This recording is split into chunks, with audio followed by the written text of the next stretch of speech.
Bilang tugon sa inaasahang abala sa transportasyon sa Setyembre 21, inilunsad ng Philippine National Police sa Calabarzon ang programang libreng sakay para sa mga pasaherong maapektuhan ng rally at posibleng pagtigil pasada.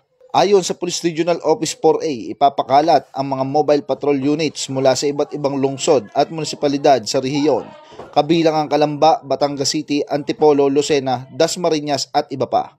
Bukod sa libreng sakay, nakadeploy na rin ang mga pulis upang bantayan ang kaayusan sa mga lugar na inaasahang dadaanan ng mga rallyista.